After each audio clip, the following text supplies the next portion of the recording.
Hai semuanya, it's Keke, welcome back to my channel. Kalau misalnya hari ini aku terlahir kembali menjadi manusia yang gak bisa sama sekali bahasa Inggris, dan aku pengen belajar secara otodidak, kira-kira apa sih kesalahan-kesalahan yang bakal aku coba hindarin? Nah, kita langsung bahas aja di video kali ini, so langsung aja stay tune. Kesalahan pertama yang akan aku coba hindarin adalah tidak menentukan tujuan belajar yang realistis. Aku balikin lagi ke kalian. Kenapa sih kalian ngeklik video ini?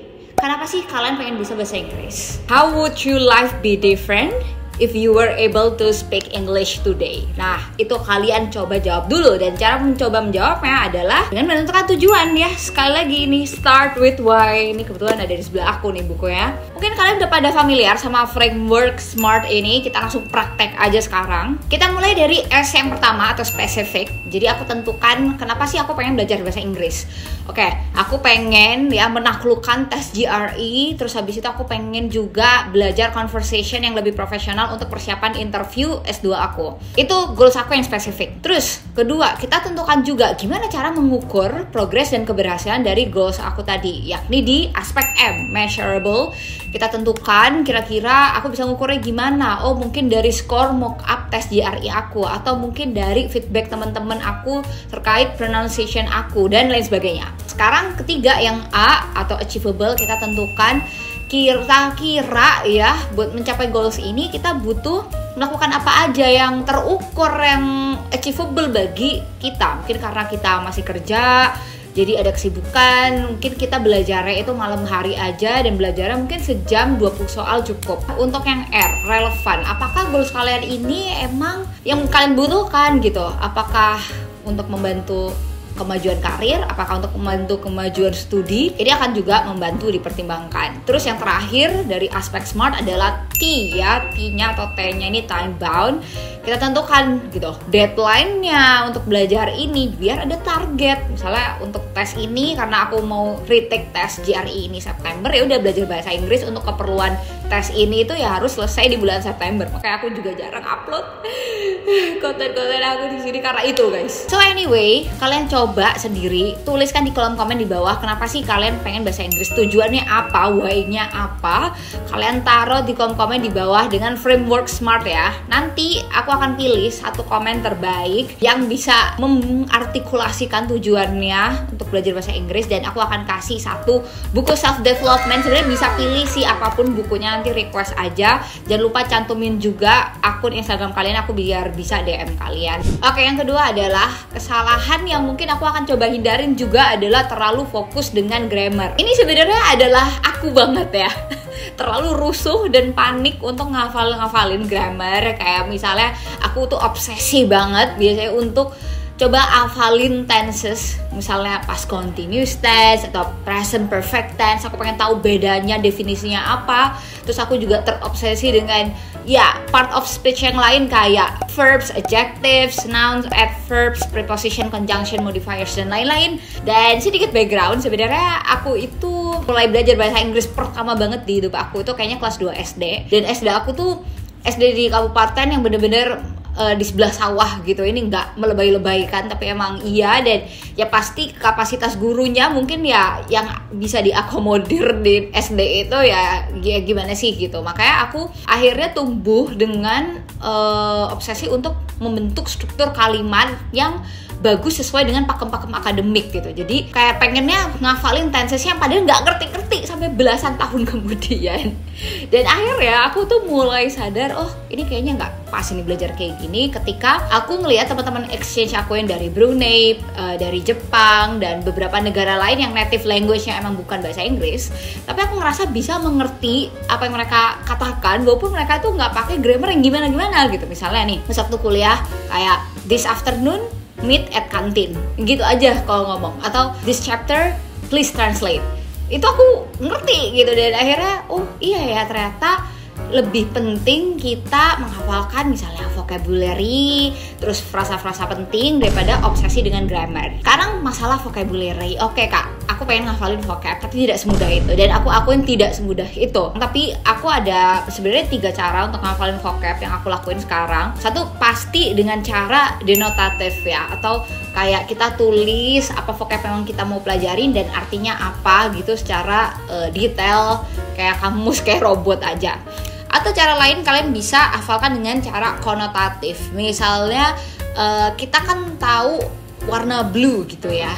Ada orang ngomong she is feeling blue, itu kan artinya kayak dia lagi ngerasa sedih. Jadi konotasi itu gampangnya kalau kalian ngafalin kata-kata, kalian nggak tahu exact meaningnya apa, definisinya apa, kalian tinggal konotasikan aja ini artinya positif atau negatif. Atau cara lain nih, ada guys, aku nemu lagi ya, ini misalnya mnemonics ya. Jadi kita tuh basically ngarang-ngarang cerita ya dari kata-kata yang kita mau hafalkan gitu. Nah terus kan pasti akan tetap harus belajar grammar kan nih guys, mau nggak mau. Sebenarnya salah satu cara yang bisa dilakukan adalah kalian banyakin baca buku atau baca tulisan, atau nggak apa-apa nonton sesuatu yang dimana itu dia pakai kalimat-kalimat yang mungkin kalau kalian perhatikan secara aktif, oh ini bentuk kalimat kayak gini tuh berarti tensesnya apa ya gitu. Mulai dari situ sebenarnya belajar grammar. Jadi kayak di reverse engineering, daripada kita ngafalin tensesnya, tapi kita coba cari contoh study case-nya dan cari apa itu tensesnya gitu. Dan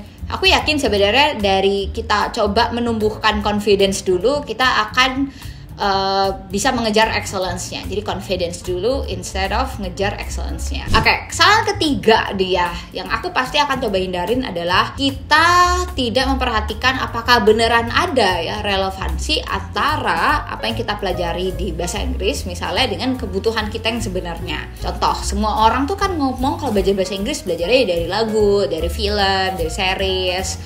Ya, oke, tapi itu kata-kata atau kalimat-kalimat yang kayak apa nih yang kita pelajarin dari situ, apakah beneran sesuai dengan goals kita tadi yang smart tadi. Mungkin bisa dilatih dengan nonton konten-konten yang memang relevan, misalnya TED Talks atau apa business breakdowns. Kalau suami aku biasanya dengerin podcast itu, dan itu mungkin bisa melatih, memperkaya vocab dan memberitahu kita struktur-struktur kalimat dalam konteks yang lebih profesional. Jadi kalian tinggal cari aja, misalnya manfaatin teknologi AI, kalian klik aja chatbot di situ, kosakata untuk traveling gitu. Nanti kalian jadi tahu, atau frasa-frasa penting dalam dunia perkuliahan. Nanti kalian cari dan coba hafalkan dari situ. Itu juga bisa. Selanjutnya, tidak mau belajar karena nggak ada teman belajar.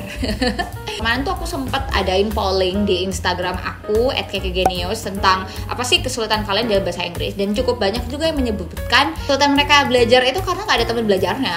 Terus mungkin lingkungannya juga nggak mendukung untuk belajar dan lain sebagainya. Akhirnya apa? Ya nggak pede, malu dilihat orang, dan nggak jadi-jadi belajarnya. Untungnya zaman sekarang itu udah ada teknologi kayak speech recognition, artificial intelligence yang bisa kalian temukan di aplikasi Elsa Speak. Nah, aplikasi Elsa Speak ini biasanya aku pakai untuk ngecek pronunciation bahasa Inggris aku udah benar atau belum. Dan nggak cuma ngecek aja sih ya, mereka ini malahan bisa ngasih analisa yang super duper detail dalam berbagai aspek speaking aku. Mulai dari itu tadi pronunciation atau pengucapan kita, terus fluency kita, kelancaran kita, lalu intonasi kita, lalu word stress kita, dan lain-lain itu di scoring dengan sangat detail. Jadi kita tahu di masa depan kita pengen improve di bagian apa, kurangnya di mana. Ini bakal sangat mempermudah kalau kalian pengen belajar secara otodidak itu tadi dan nggak ada temen. Ini aku coba demoin aja langsung. Sekarang tuh aku lagi pakai yang mode advance ya di aplikasi Elsa Speak ini. Jadi contoh-contoh conversationnya itu memang yang sesuai yang aku butuhkan gitu. Karena aku langsung coba untuk conversationnya. Which Olympic sports do you like? I always look forward to track and field. Oh yan. Oh really? How come? Well, I did track when I was a kid and I've loved it ever since. That makes sense. I did some figure skating growing up, and I'm still a fan. Wow, I didn't know you were a figure skater. Tapi bener 83%. Well, I don't think I am anymore, but I still love watching it. That's cool. What other Olympic sports do you watch? For the Summer Olympics, I usually watch a lot of the swimming events. Nice, that's another one of my favorites.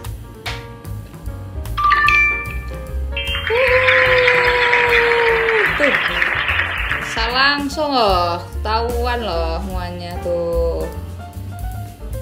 Keren sih. Terus guys, kelebihannya dengan membership Elsa Pro ini aku bisa dapetin akses ke sangat banyak materi courses lebih dari 25.000 dan wow, 150 topik loh yang bisa kalian pelajarin di sini, mulai dari karir, bisnis, daily conversation, movie, kuliner, dan termasuk IELTS, TOEFL dan lain sebagainya. Itu bisa kalian pelajari dengan well structured dari course yang kalian akses di Elsa Pro ini. Terus nih, kalau misalnya kalian nanti udah download dan sign up aplikasi Elsa Speak ini dari link yang aku taruh di bio aku di bawah, kalian tuh bisa juga coba memprediksi skor IELTS kalian itu sekarang berapa, terutama untuk aspek speaking ya. Jadi kemarin tuh aku prediksi skor IELTS aku speakingnya di ini nih, tuh 7,0. Terus habis itu aku jadi tahu kan, paling enggak itu tadi measurable ya, target yang smart. Aku bisa ngukur, oke, sekarang aku latihan speaking di sini 7 skornya.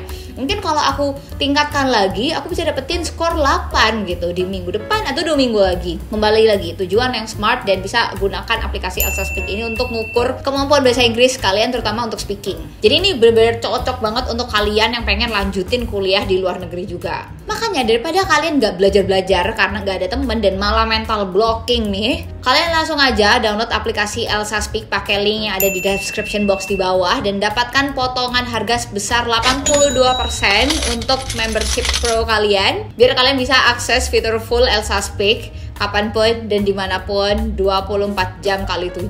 Atau bisa juga kalian kepoin Instagramnya Elsa Speak di Elsa Speak Indonesia. Oke, sekarang yang kelima ya, yang terakhir kesalahan yang aku bakal hindarin untuk menutup video ini adalah mental blocking. Tadi kita sempat mention kata-kata ini karena ini adalah sesuatu yang jarang dibahas, tapi orang juga nggak sadar karena biasanya mental blocking itu terjadi tanpa disadari aja kita nggak mau cobain bahasa Inggris, tanpa disadari kita ngerasa nggak pede, malu, takut salah, takut nggak berprogres, jadi nggak mau coba belajar. Dan ini nih cara ngatasinnya gimana gitu untuk mengatasi mental blocking belajar. Satu, aku tulis apa sih yang menjadi kekhawatiran aku, karena most of the time mental blocking itu dialami ketika kita nggak sadar itu tadi, dan jadinya dengan menulis kita bisa benar-benar acknowledge, aware dengan apa kekurangan kita sebenarnya. Misalnya apakah vocabnya, apakah nggak ada temennya itu tadi gitu. Terus kedua, tuliskan kira-kira apa sih solusi realistis dari masing-masing tersebut. Misalnya, poin kekhawatiran 1 tentang vocab, solusi realistisnya, oke, bikin flashcard untuk ngafalin vocab baru. Atau dengan cara-cara tadi yang udah aku bahas di seluruhan video ini. Semoga dengan tips video kali ini, jangan lupa share juga ke teman-teman yang lain. Semoga bisa membantu progres bahasa Inggris kalian. Sampai bertemu di video-video selanjutnya. Jangan lupa ikutan giveaway buku aku ya. Buku orang lain maksudnya yang dibeliin sama aku. Kalian tulis komen aja tujuan dan kenapa kalian pengen belajar bahasa Inggris di kolom komen di bawah. Terima kasih dan sampai bertemu di video selanjutnya.